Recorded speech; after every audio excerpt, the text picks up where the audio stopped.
Okay, Muhammad wa ali Muhammad, salawat. Allahumma salli ala Muhammad wa ali Muhammad.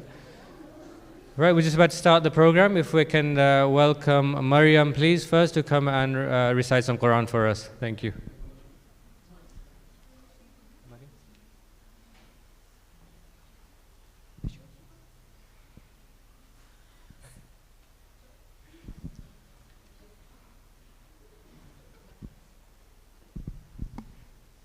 She was here a minute ago.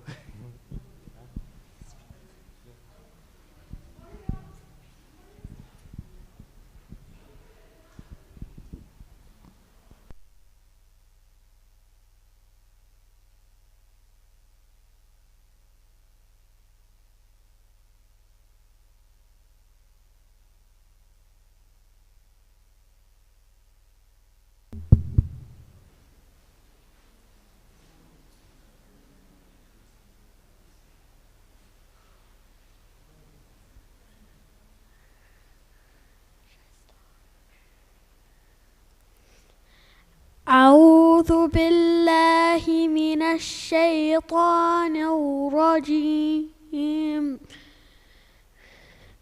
بسم الله الرحمن الرحيم. والسماء ذات البروج واليوم الموعود وشهود.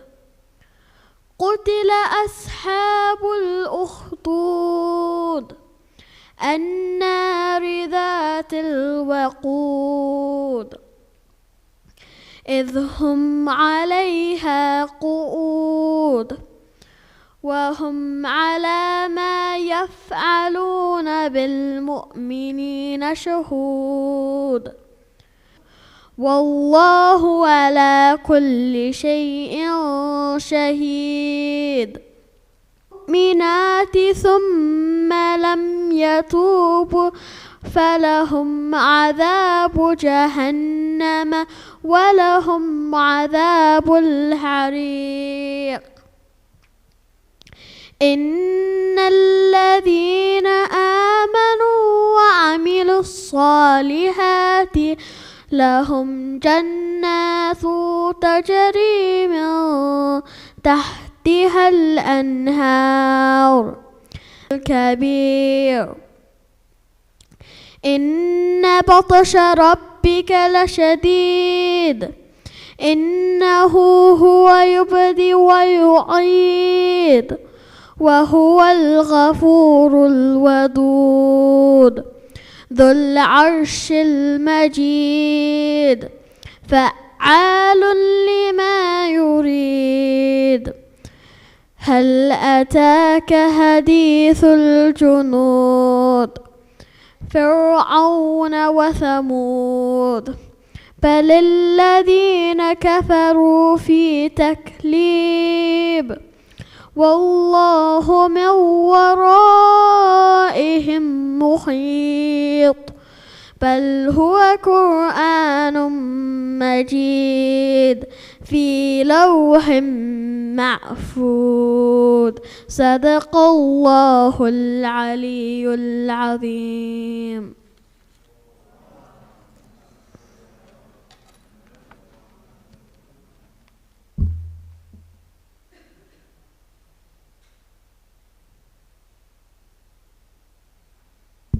Thank you, Maryam, for that lovely recitation.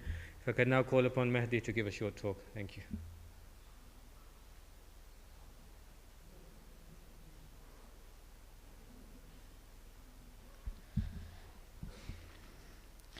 Assalamu alaikum everyone and Kushali Mubarak in advance. I am so grateful for the opportunity today to speak about a very special lady, someone whose kindness and love continue to inspire people even today. She holds a special place in the hearts of many Muslims around the world, and her life serves as a great example for all of us. She is none other than our Bibi Fatima alayhi salam. So, who is she? Who are her parents? Does anyone know?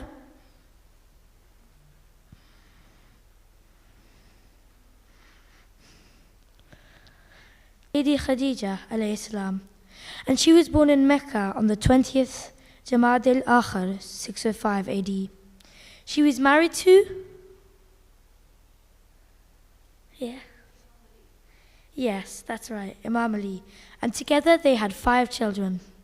Imam Hassan, Imam Hussein, Bibi Zainab, Bibi Kulsum, and Baby Mohsin. Bibi Fatima was like a shining star, hence her name Zahra, which means the radiant one. She had so many wonderful qualities that made her a role model for all of us. Firstly, she was incredibly kind. Bibi Fatima always cared about other people. If someone was sad or needed help, she would be there to comfort them and lend a helping hand. It's like having a friend who always makes you feel better when you're down. Her father even fondly named her Abiha, meaning mother of the father.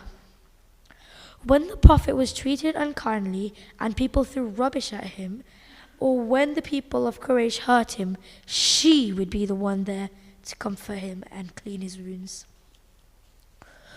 Once, Bibi Fatima noticed a hungry neighbor who couldn't afford a proper meal. Despite having limited resources, Bibi Fatima decided to share what she had. She prepared a simple but delicious meal and sent it to her neighbor with a warm smile. Bibi Fatima's example teaches us that even the smallest of gestures of kindness can make a big difference in someone's life. Life was not easy for Bibi Fatima alayhi salam, especially after the Prophet passed away. She faced many hardships. People were unfair to her, but she stayed calm and patient, always turning towards Allah for strength. This teaches us that when life gets tough, we should never lose faith and always rely on Allah. She also faced a challenging situation when her right to Fadak was questioned after the Prophet died. She was brave and courageous and stood up to defend what was rightfully hers.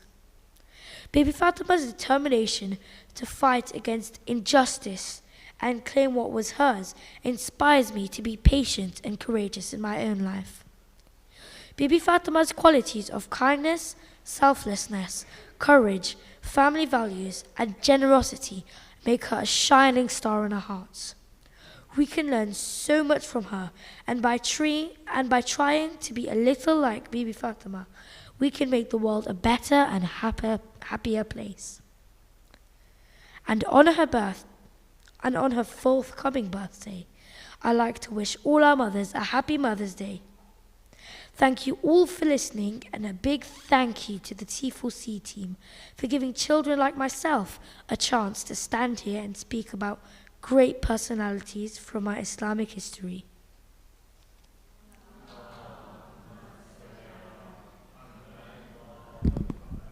Thank you, Mahdi. Such an informative talk delivered so confidently. Thank you. So now for our main event, our debate. This house believes that girls face more peer pressure than boys. If I can ask the teams to come and take their positions. The winning team on this side.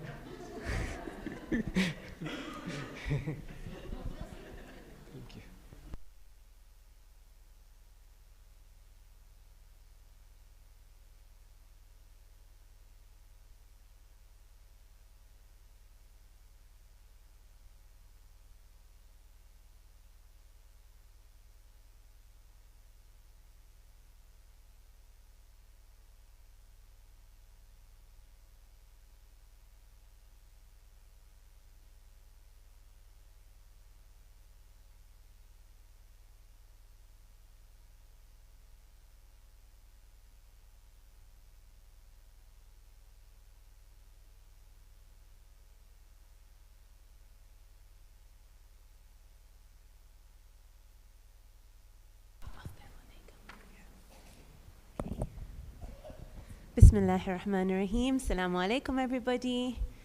and Kushali Mubarak to all of you. It gives me great pleasure to welcome you to T4C's second debate. Peer pressure. It can be subtle and it can be outward. It's that force exerted on us by our social circumstances and our peers.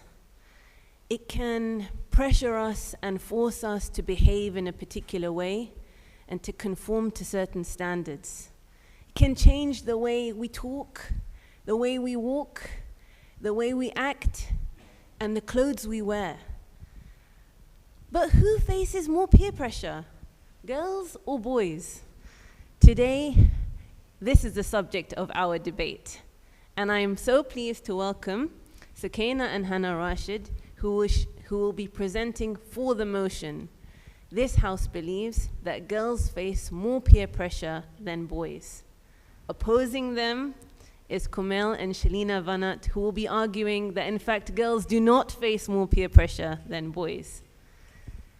As my role as chair, I need to keep this debate respectful, but also engaging and full of discussion. And to that end, I have with me the beloved Shahid Mirali, who will keep the message board going. I'm just going to hand it over to him to explain to you how it works. I'm under peer pressure to be here today, but I shan't prejudice the debate further.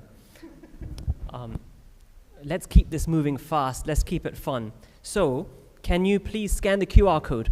If you can't get to the QR code, can you type in your browser? That's not an app, it's in the browser, vvox.app. And if you're in via the browser, the ID is 130-021-484. Here you can make any comments. Don't write essays because they're going to fly by the screen quite quickly. Nice, interesting, short, snappy comments, but you have to get past me as the moderator for it to get onto the screen. You can also like other people's comments as you go along. So yeah, please keep engaged, please keep it fast, please keep it fun, and I hope you'll find it engaging. Thank you very much. So just to go over the format of today's debate, the team who are proposing the motion, who are for the motion, will be going first. Their first speaker will have 7 minutes to speak.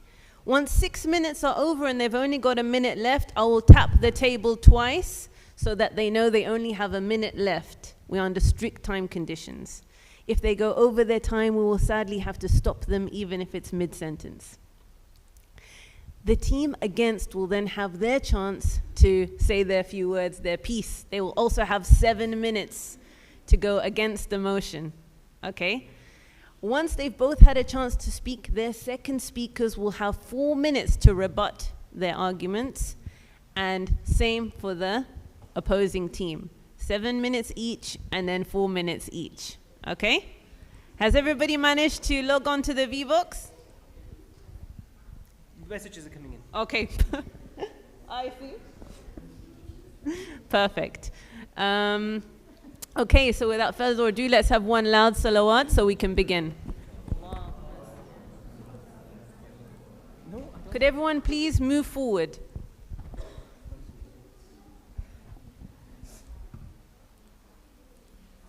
Did you do that?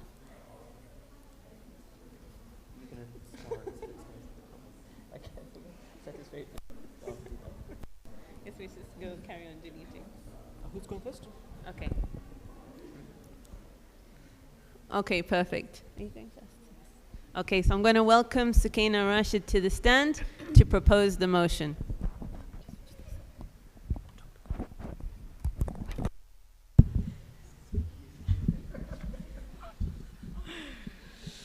Mahdi set such a high bar, huh?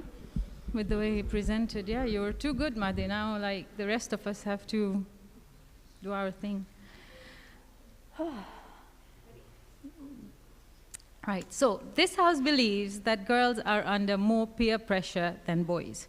Let's get clear on 3 terms. based on research that the human brain is not fully matured, particularly in areas of decision-making, impulse control, risk assessment, and relationships, till the age of 25. When referring to boys and girls, this is the age bracket that we're using. When considering peers, because children are most influenced by their environment in the first 7 years of their life, a time when they form lasting beliefs and behaviors that shape their self-esteem, values, and worldviews, we will be adding the psychological and sociological definition of peers to include individuals who share similar developmental stages, including family members, especially parents and siblings, allowing for a more holistic understanding of the concept, where family members exert significant influence, particularly in shaping norms around gender, behavior, and expectations. Peer pressure is the influence by a group or an individual to encourage others to conform to certain behaviors, attitudes, or values, often leading them to act in ways that they might not otherwise choose.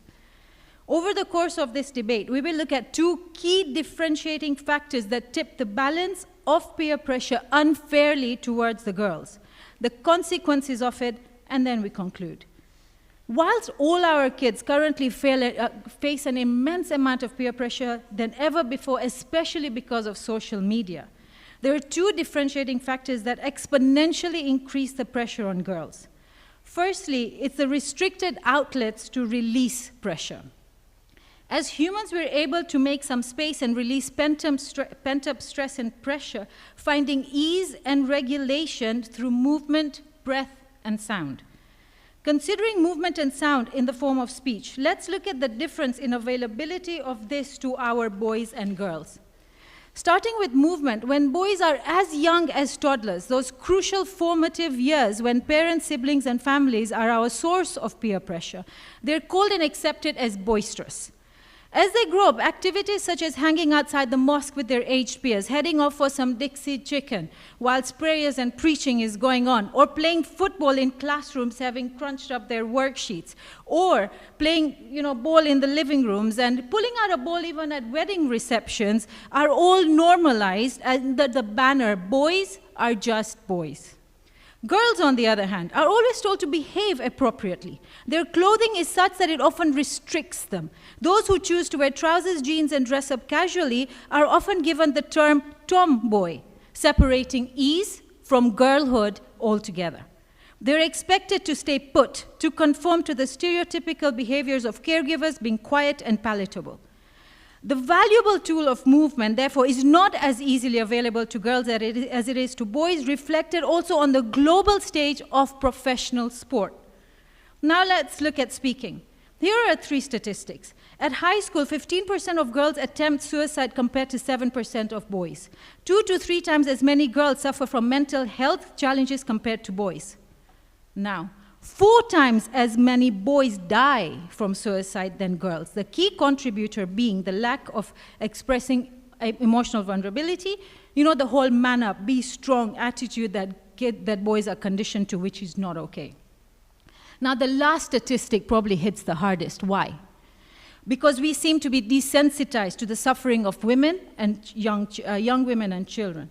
When they talk, doing the very thing we wish for the boys to be doing more of, and when these girls could release their pressure and stress through talking, they are ridiculed and mocked, right? And more often than not, it is dismissed perhaps as the consequence of the devil that is PMS. All this causes them to retreat without being noticed, making the outlet of speech ineffective for the girls. Secondly, shame and invisibility. The most obvious thing that is different between boys and girls is their anatomy and the biological process that comes as a result of it. The vast majority of girls and women in this very hall would struggle to name their own body parts. And for those who do, it'll come with a little bit of cringe. On the other hand, men as well as women here are fully aware not only of the male body parts, but their functionalities and their challenges all throughout the stages of their development. Girls, on the other hand, are asked to hide the reality of the functioning of their biology. In the months of Ramadan, they're asked to pretend to fast when they are not fasting. Their undergarments are to remain hidden, and menstruation not discussed in front of their fathers and brothers. Let's not forget that this development for girls starts at the age of 8 or 9 years old and is never truly understood. The messaging behind all of this is hiding, covering up, not revealing, and silences, which increases pressure. Now the consequences. What is a girl who is unseen to do? She becomes an overachiever, especially academically, silently holding the unbelievable amount of stress and pressure that comes with being in a masculine, linear learning environment. The suffering goes unseen, and many smart, intelligent girls fall back. Yet 25% achieve grade 7 or above at A levels compared to 19% of boys. She overcompensates in her looks, hides behind the layers of makeup and fashion, perhaps portraying herself in an image other than her true self, just in the hope that she may be worthy of being seen. 60% of girls, 15 to 17-year-olds, report a lot of pressure to look good and conform to beauty standards compared to 32% of boys. When the pressure of teenage relationships come upon her, she does what she has been trained to do since she was a little girl: please, and meet what is expected of her, to her own detriment. And these consequences keep compounding the pressure that girls are under. In conclusion, we are as strong as our weakest player, and on a global scale, females have long been the weakest player, not due to lack of strength, ambition, or ability, but the potential that has been suppressed under layers of peer pressure that requires her to compromise and conform. While we acknowledge that both boys and girls are under immense peer pressure, the reality is that girls carry a disproportionate burden of it all. Therefore, this House believes.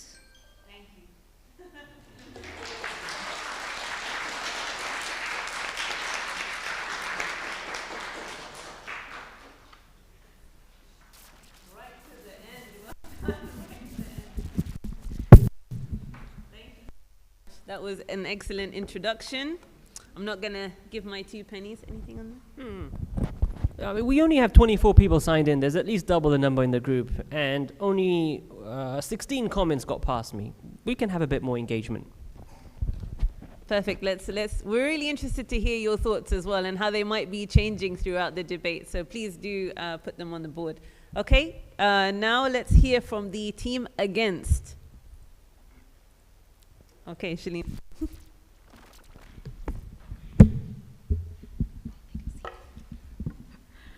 Assalamu alaikum, everyone. We've heard some really emotive arguments from the proposition, and I hope to balance things out a little bit. Peer pressure is usually defined as pressure during adolescence, and so that's the definition that my side is going to go with. The pressure to look good all the time, self-harm, eating disorders. You've heard some of these, and you'll probably hear some more of these arguments from the proposition as proof that girls face more peer pressure than boys. And as a teenager growing up, I would have definitely agreed with your side. So why am I on this side of the podium today? Because things have changed, and the world has moved on. I am raising 2 teenage boys and get to see firsthand the kinds of pressure they, their friends, and their peers face on a daily basis. Following the era of girl power in the 1990s, it is gradually becoming a woman's world. We have been told as women that we can have it all, both in the workplace and at home. We can choose to work, to have professional careers, or to be homemakers. Women of my generation, as the girls that we're talking about today will become in time, have worked hard to equalize the playing field, and many of us managed to balance working part-time with the roles and responsibilities of running a family and a household. We've been told that we can have it all, and my inner teenager rejoices at the choices and opportunities that girls have today that were more limited in the 80s and the 90s when Sukaina and I were growing up. But what is the fallout from all of this? It is our boys. The studies may seem to show that girls face more peer pressure from their friends and contemporaries to look a certain way, but a lot of these studies are old, more than 20 years old, older even than me.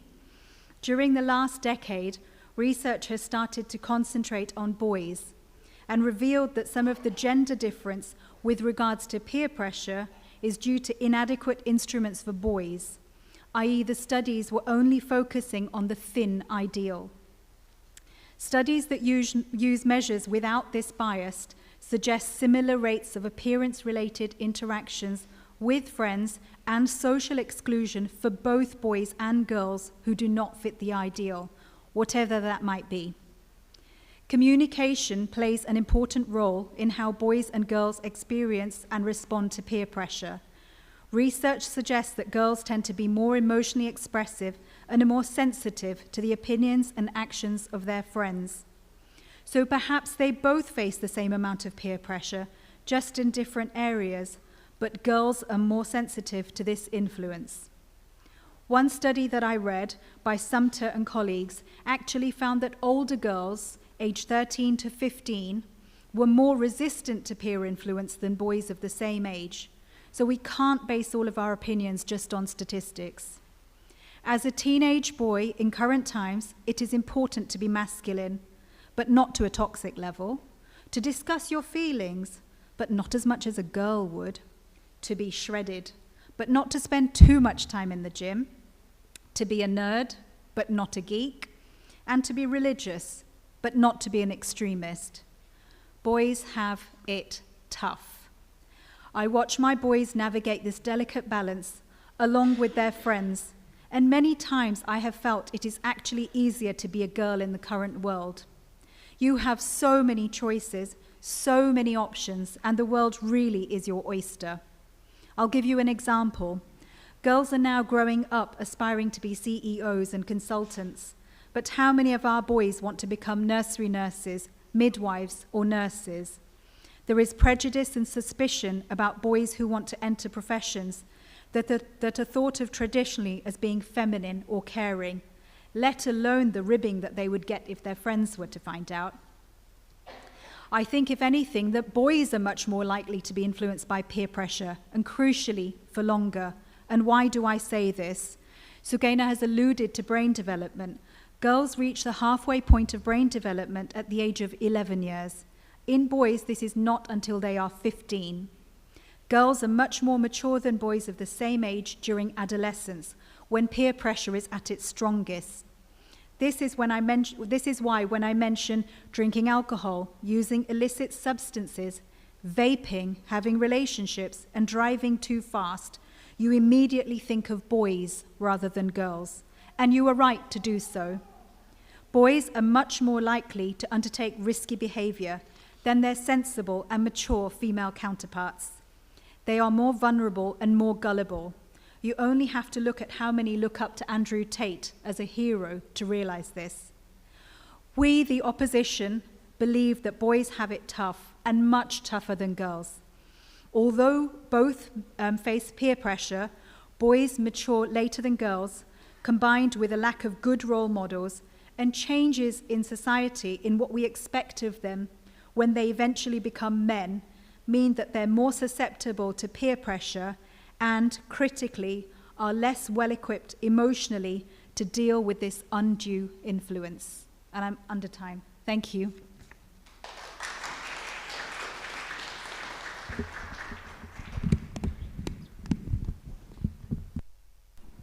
You still had a minute left. Well done for summarizing. No, it was very interesting. Anything on the message board?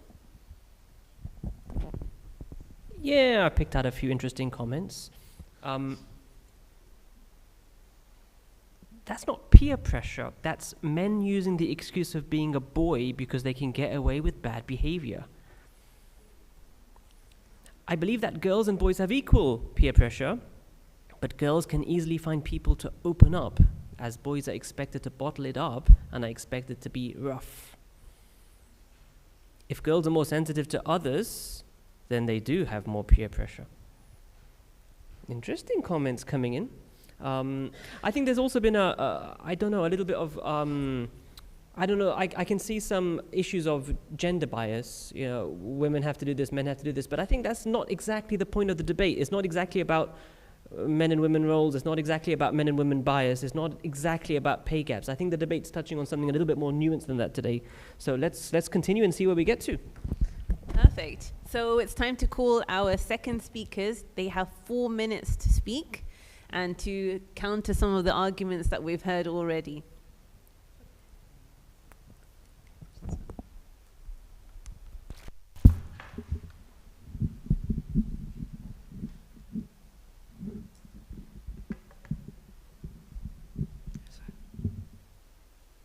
Hi everyone, I'm Hannah and I'm going to be rebutting the argument. So I'm just going to start by saying everything that I'm going to say has been taken from that speech, so don't come at me for plagiarism. I am quoting directly from her.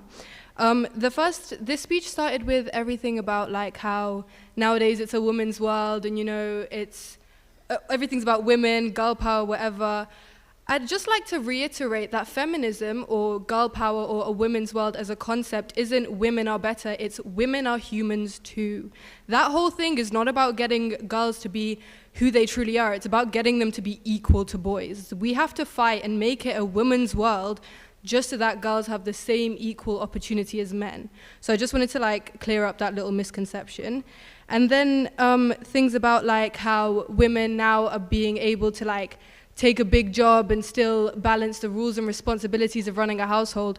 Who said those were our rules and responsibilities? Because I don't remember signing up for that. It's everyone's rule and responsibility. If you chose to get married, have a kid, have a household, that's your responsibility as a man or a woman. So that's just another example of how the idea that women have it so easy is just so ingrained into our thoughts that we think, yeah, they can have jobs and run households. Why are we running households? Why are we doing it all? Give us a break, bro, we're tired. And then also things like women are more limited, the women were more limited in the 70s and 80s. The fact that you used more, okay, let me calm down. Sorry. The term more limited, I'm gonna throw you back to primary school days. That's a comparative, what's it called? Comparative adjective, yes. More limited, that just implies that we are still limited, which is a fact. Let's play a little game, okay? Everyone remembers the Euros, yeah? It was in the summer. I remember sitting right there watching the matches, good times. Everyone remembers that now. How does everyone remember the outcome with England? We lost, right? La hawla wa la quwwata, we lost. No, we didn't. The Lionesses won the Euros a year ago. Okay, now let me say, okay, there's a football player who's 16 and is a star football player, whatever. Who are you thinking of? I'm gonna throw a few guesses out there, maybe Lamine Yamal, some, male footballers. Now name a female one. You can't, because we don't have the same opportunities. Now, I'm sure Zainab, you had one, I know you had one, but I'm gonna guess that 80% of you didn't, so let's just go off of that. We don't have the same opportunities. Now, this isn't just me. Let me bring up the statistics. Give me a second, sorry. Here we are. Sports and team in particular, there is a persistent 7% gender gap in sports opportunities for teenagers between girls and women. Girls are, we're at the bottom. Yeah, we're not above 7%. So yeah, let me move on from that point. Now, my next point is that when it comes to the stigma around being a boy and how you have to be tough but not toxic and shredded but not at the gym, nerd but not a geek. Girls have the same problems. We need to be skinny but not at the gym and eating well. We need to be nerds but not geeks. I like to get my A's, but I don't tell anyone how I get them because God forbid a girl studies. Okay, sorry. And then the last thing I want to say about the tough but not toxic one is that that's not men having it hard. That's teaching men to have empathy and sympathy. I feel like I just wanted to clear that up as well. I'll move on. And then my final point is going to be about how it was about girls being CEOs and how we're told, yeah, you can be a CEO, but when boys want to be nursery nurses, they can't. CEOs and nursery nurses are two very different occupations. Boys are ridiculed for being in a low-paying job and girls are ridiculed for being in a high-paying job. It's not sounding right to me. I don't know about you, but it's just not sounding right to me. Also, my final thing is about the whole substance abuse, cars. Girls can drive too, girls can get drunk too. Thank you very much.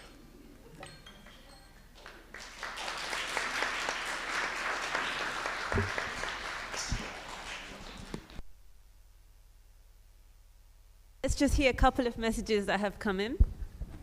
Both genders experience peer pressure. The societal emphasis on certain masculine traits tends to place greater strain on boys to meet these expectations. It's not just women. Men have to work a lot to make enough money. Men do things that are sometimes crazy, but on the other hand, girls are usually sensible. This isn't peer pressure. This is just female bias. Okay, interesting. Let's hear from our second speaker for the against. Welcome, Kumail.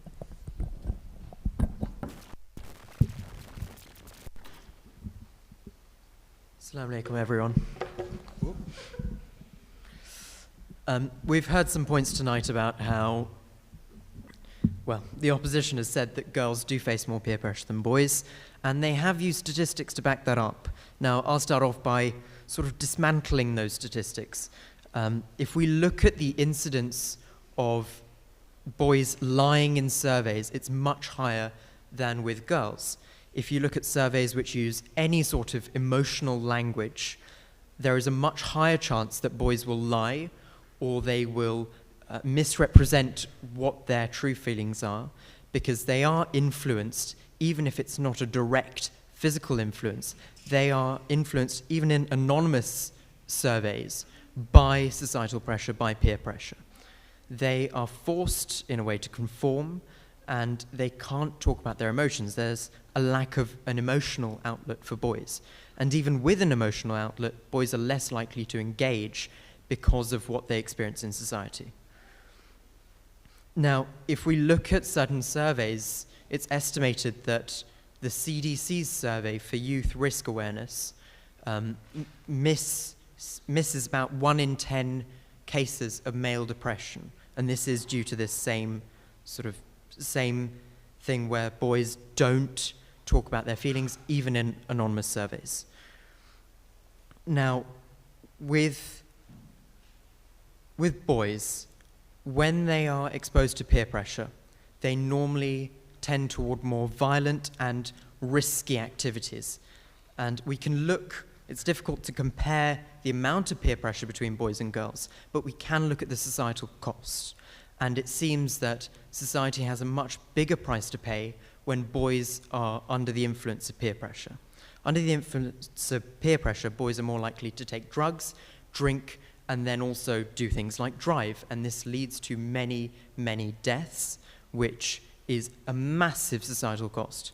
Whereas girls with their more structured hierarchies and social groups are less likely to do such risky things. Yes, they can experience very bad peer pressure, and it can lead to things like eating disorders, but it doesn't kill nearly as many people as drink driving, or sort of the physical challenges that boys will have against each other, where they will get violent, beat each other up, or even beat women up. If we look at the societal cost, it is much higher with men, and it means that society has a much bigger price to pay for not addressing these problems with regard to boys. With girls, they're much more emotionally aware, and they're able to regulate their emotions. And because they mature faster than boys do, they are able to shield themselves from peer pressure and acknowledge when they're in a position in which they're being pressured by their peers.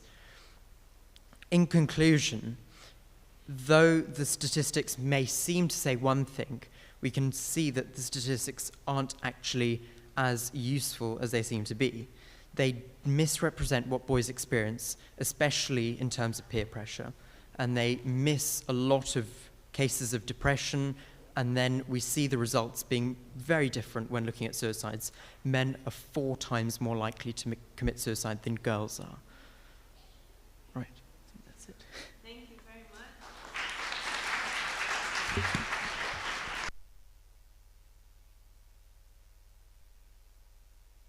There's a lot to think about there. Both sides have presented really interesting and intricate cases. I'm going to pass it over for the messages. A few are here. Peer pressure is combined with culture, stereotypes, and societal cultural expectations. Comments like, "Are you eating?" or "You need to go to the gym or work out," statistically affect boys more. Men just physically fight, then get over it. Girls emotionally fight, and this lasts for weeks. I think boys have more peer pressure because they are sometimes scared to share their feelings because they are usually strong. Okay, I'll give you a chance to digest that all. And now it's time for some questions from the floor. I get to pick who gets to who. First, questions, please, for the motion. So we're addressing here. We'll come to you in a second. Anyone addressing questions for the motion? I'll take them alternatively. Anyone for the motion? Does everyone agree with what they heard? Would you like to pose any questions for the... It can be a challenge. It can be something or Your voice in support of the poor motion. Hang on. You're not allowed to speak. Yeah. This side can't engage in any biased activity. Anyone? Who's sorry? Here. Ah, the young gentleman in the grey coat.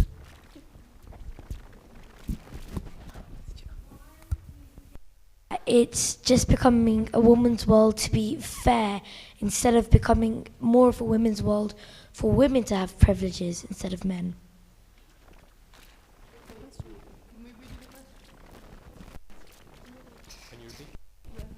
Can you repeat the question?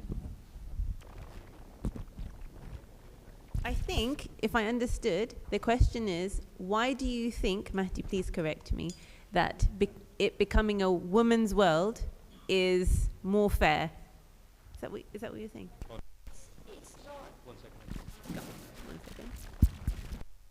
Why do you think it becoming a women's world is making it equal between women and men instead of making it more privileged for the women?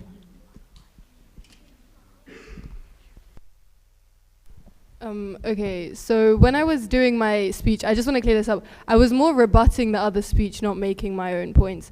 So when I said women's world, I was more saying it in response to what the other team said about, like, it's becoming a women's world. And also, further on the point, it's just not really a woman's world, though, is it? It's still a man's world. There's still a pay gap. I'm still scared to go on the streets at night. Like yesterday, I was on the streets, 7 o'clock, not really an ungodly hour, and I'm on the phone with someone just making sure I don't get kidnapped. I don't think many, like, I called him and he was like, why are you calling me? And I said, oh, I'm alone on the streets. And he said, okay, and what's your point? Like, it's just not really a women's world, in my opinion, but everyone's, yeah. Okay, to add something, Matthew, I loved your question because neither a man's world nor a woman's world is what we want, right? One without the other is never going to be the solution. At the moment, the problem is that the bias, and has been for forever, is that women are not having the opportunity or not allowed or not even getting to a point where they can live their lives expressed. And what that does is, as humanity as a whole, we are not serving the people of the world and the problems that we have in the world. So I agree with you. Thank you. Thank you. Maybe the opposite team might be able to add something to that. I think it's been a man's world for a long time, and so women are just sort of gradually catching up. We're not quite where we need to be yet. And the point of the debate today really is to talk about peer pressure and to talk about young people, so people like yourself and people like my boys, and talk about the effect that that's having on them, rather than talking about, sort of those things. I think that's probably a different debate for a different day, but I think probably we're in agreement that it's not quite a women's world just yet. It's becoming a women's world. Lady sitting by the pillar.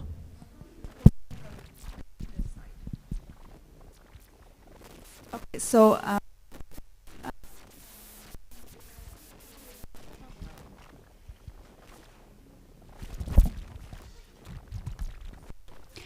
so from some of the comments that appeared on the screen, I think few people mentioned that it's becoming like gender biased. So I was wondering, so I've got 2 daughters, so again, I would be very biased, but I was just wondering if anybody from the audience, if any gents thought that girls had it worse, or vice versa, if any ladies thought that boys have it worse. I know Shelina did say it, but obviously she's on that side. So I thought somebody more neutral, maybe somebody who has both boys and girls, and see what they think. I believe we'll have the opportunity for a vote as well, which will help to clarify the ultimate winner of tonight's debate. Gentleman next to you, Mohammed, in the black coat and the checked shirt. Assalamu alaikum. I get that there are many aspects of society which disadvantage women. What I'm struggling to understand is how does that translate into being more peer pressure on women? Because the way I see it is that it depends on what age you are. I've got 2 girls and a boy. I can see that there would be some times when my son would face more peer pressure. There'd be some times when my daughters would face more peer pressure. So I just want to understand why you think that women face, or girls face, more peer pressure.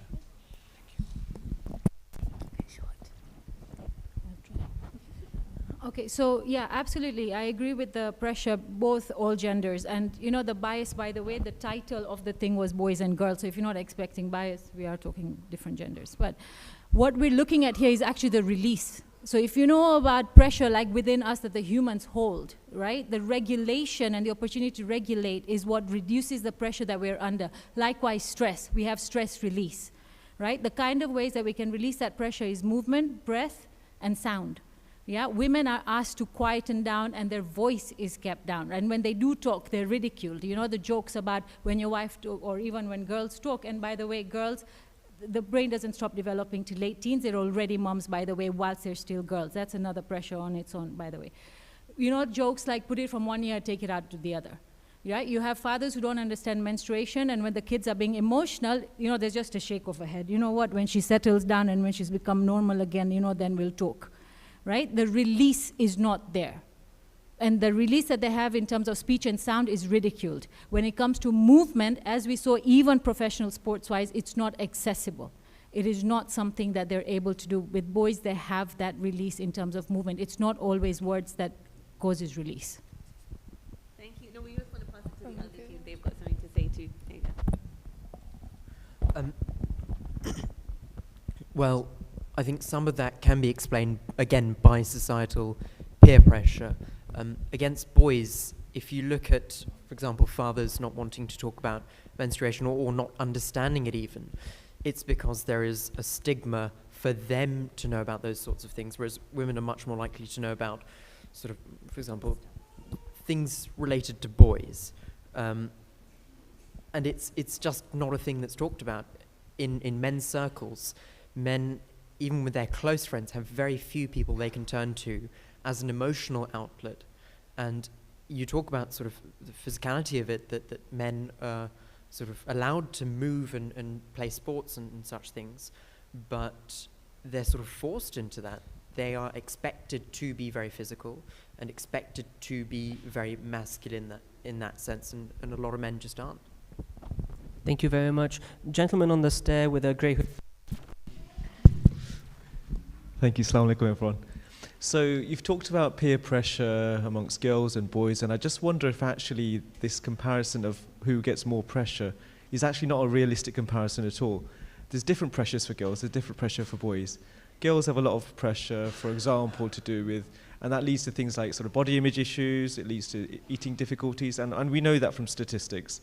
Whereas boys have other types of pressures, whether that's coming across as masculine, which I think Kamel mentioned, I don't know, trying to have financial stability in the household. I know that's a very stereotypical sort of example, but that is a pressure that men face. And actually, rather than having more pressure, saying girls have more pressure or boys have more pressure, there's just different pressures. How would you respond to that? If those kind of will help to win a debate. I do agree with you in that there are different types of pressure. The two main types are direct and indirect. So girls, through their social structures, engage and experience more indirect sort of peer pressure, whereas boys experience more direct peer pressure, which can be more physically dangerous. But again, we're here to debate. And also, if you look, it's very difficult to compare these two, but if you look at the societal cost, it's much higher with boys.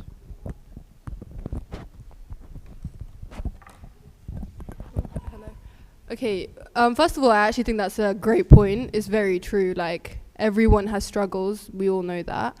But I just want to look at the fact that, okay, let me put it this way. When I say racism, you're not thinking that white people have a problem, right? You're thinking, like, oh no, we're done for. Like, oh no, black people, poor them. Okay, that was, I don't know why I said that. Anyways, so yeah. And then I'll go on to say that sexism, there's a whole entire, like, sexism, feminism, womanism, whatever you want to call it, the, you know, girl movement, I don't know, whatever you want to call it. There's all these terms like pink tax made just to show that women have it, like, in terms of societal pressure and ideas and ideologies, women do have a bit of a harder time. So while I 100% agree that there are different types of pressure and boys do struggle a lot, I've seen it, but I just want to, like, put your focus to the fact that in the wider perspective, there's so many terms that are just about the onslaught that women face, even on a daily grocery shop. Pads are so expensive.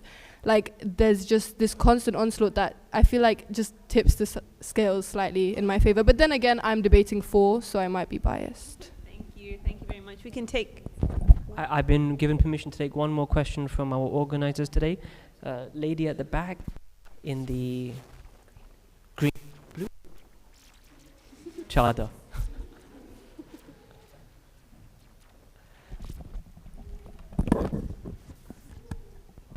Assalamu alaikum, everyone. I'm responding to Sarah here because I'm raising a teenage girl and a teenage boy.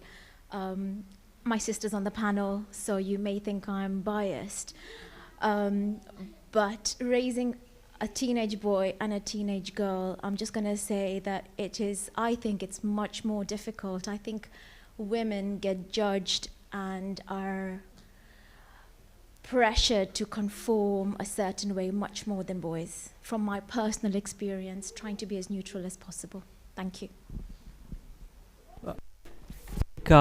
Final, very quick comments to that comment, after, and then we're going to finish.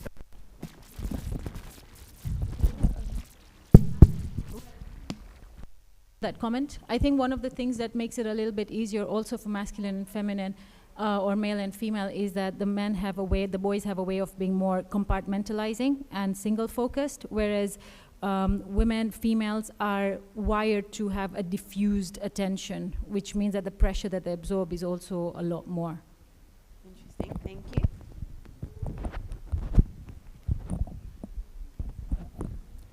I've got two quick response comments to make to the other side, if that's okay. The first thing, Hannah, is that I don't know how old you are, but I'm assuming that you're similar age to Kumail, and I'm also not happy about him walking around at 7 p.m. either. So it is not a safe world, and Birmingham's not safe, and it's not because he's a boy or a girl. It's not safe. I don't feel safe, and I don't want my family members, male or female, being out and about.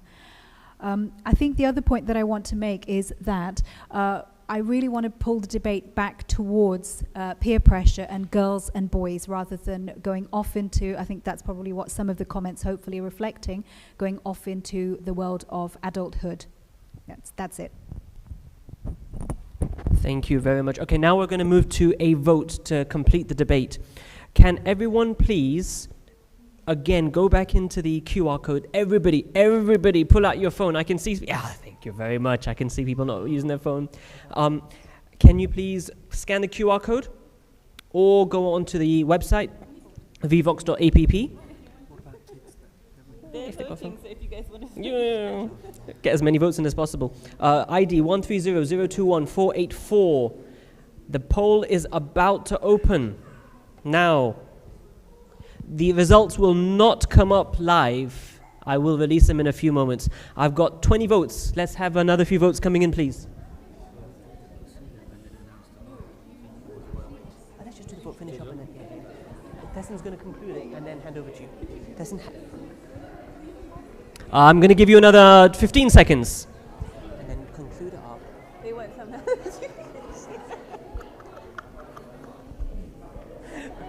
conclude it up, okay? And then hand over to Muhammad for the qasida. Announcements or no?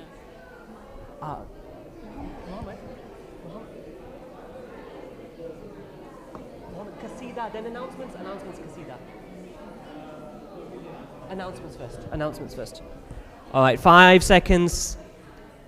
5, 4, 3, 2, 1. We've got about 60 people. I think that's most of us here. I'm going to stop the poll, and these are the results. Congratulations to the team proposing the motion. 53.33%, so it was a tight one. Yeah. Congratulations to you, and thank you to everyone for voting and participating in the debate today. We hope to have many more debates at Time for Change. If you have any suggestions for the next debate topic, please come and see one of the team. And if you would like to take part and be up here with us next time, please do let us know. We would like to encourage as many people as possible to take part. Okay, that brings us to the end of the debate, but I just want to make some quick announcements, if that's all right. You guys can stay here. The next Time for Change program will be on Thursday, the 2nd of January, for an informal community discussion about Time for Change. It will be facilitated by Muhammad and Zinat Moti, and it's an opportunity for the whole community to give feedback on the past 5 years of Time for Change. You can ask questions to the team, give input for future programs, and we highly encourage all ages to attend. The program will be held, and at the end there'll be burgers and chips and table tennis and a social. So please do come, and that's on Thursday, the 2nd of January. I'd also kindly request everyone to make a minimum donation of £2 per person for the pizza that we'll be enjoying this evening. Just to give you an idea, tonight's program cost about £400, and even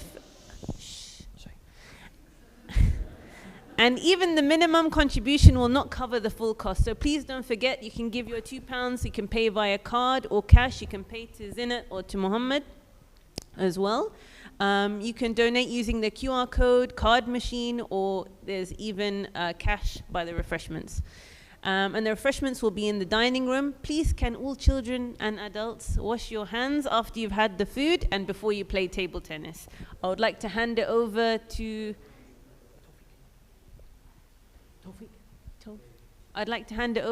Tawfiq for the qasida. The gentleman at the back with the green scarf wrapped around his neck. Switch off. There you go. Thank you.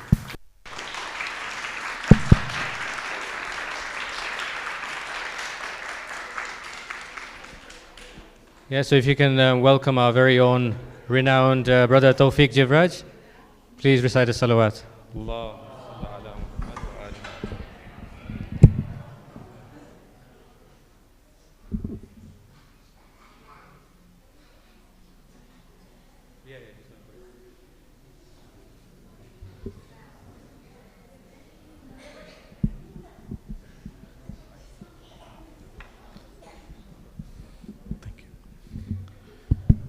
Muhammad wa Ali Muhammad salawat. I'm sure we can do a louder one than that one. Allahumma salli ala.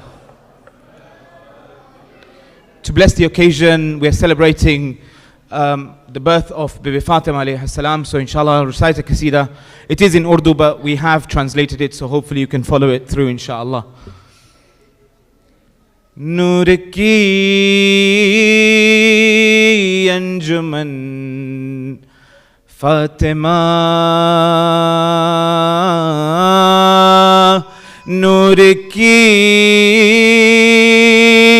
अंजुमन फातिमा नूर की अंजुमन फातिमा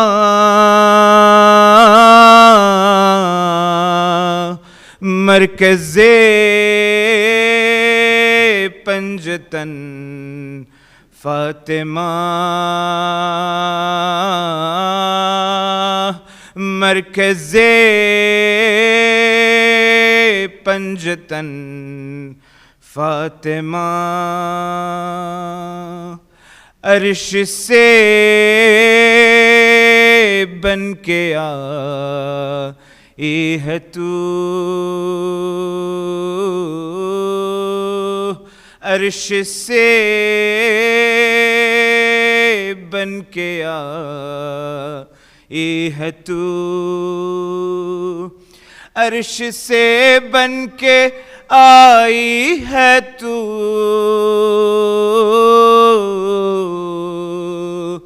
मुर्तज़ा की दुल्हन फातिमा मुर्तज़ा की दुल्हन फातिमा कहकशां से ज़ियादा हसीं कहकशां से ज़ियादा हसीं कहकशां से ज़ियादा हसीं तेरे घर का चमन फातिमा तेरे घर का चमन फातिमा खुल्द का अर्श पर है दिमा खुल्द का अर्श पर है दिमा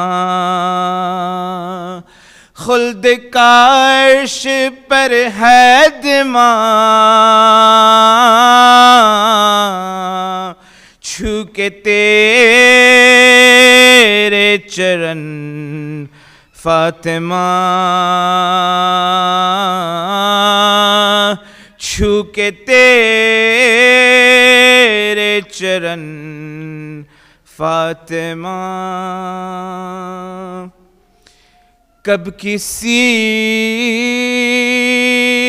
माँ ने पैदा किए कब किसी माँ ने पैदा किए कब किसी माँ ने पैदा किए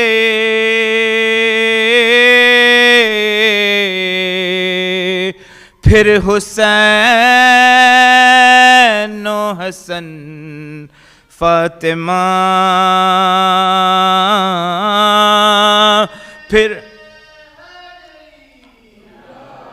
फिर हुसैन व हसन फातिमा बन गया तेरा बाग़ फ़िदक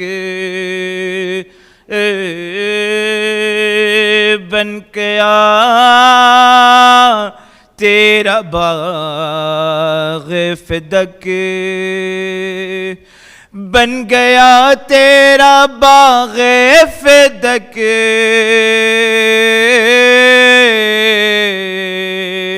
गासिबों का कफन फातिमा गासिबों का कफन फातिमा बोली ज़ैनब से रूह है Ali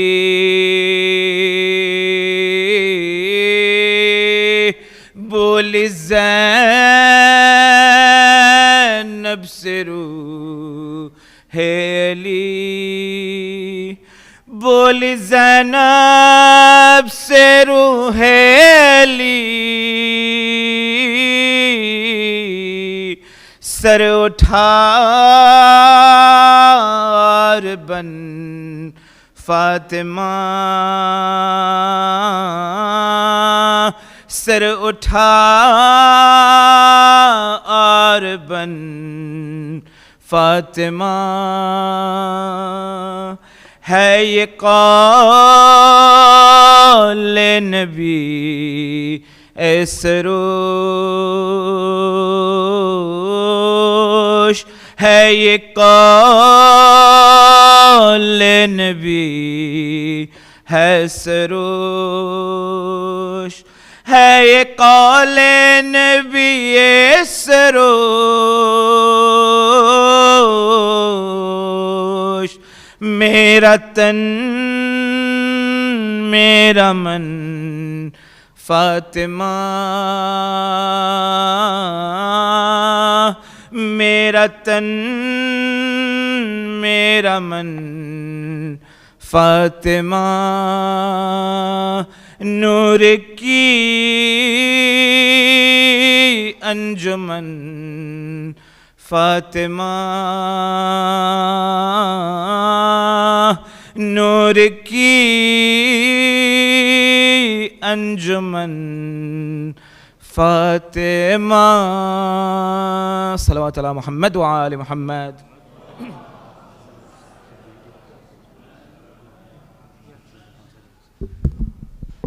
Okay, so before we finish with the this month's birthdays, can we just recite a Surah Fatiha for all our marhumin and all those who are ill and all those suffering around the world? Al-Fatiha.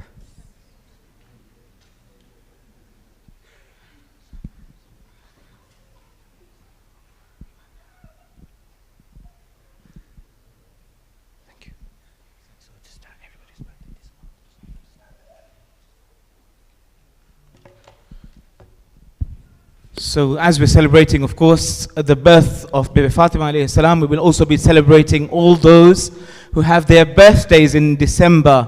So if I can ask all those who are celebrating their birthday somewhere in this month, can you all please stand up?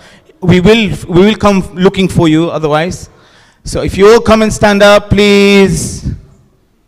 Hussein, yalla, come to the front. Come forward, come forward.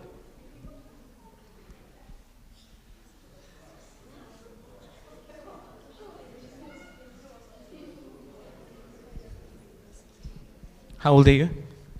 7, 8. Brilliant. So we've got all these people who are celebrating in December, mashallah. Oh, not you. Why are you standing then? Go back. Thank you. How old are you going to be? 5. 5. Fantastic. So in true form, we will all sing happy birthday to them. So please join me with the loudest of your voices. Let's go. Happy birthday to you. Happy birthday to you. Happy birthday to you.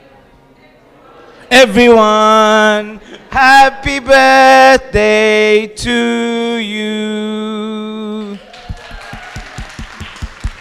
Thank you all, thank you. Ahsan, barakallah.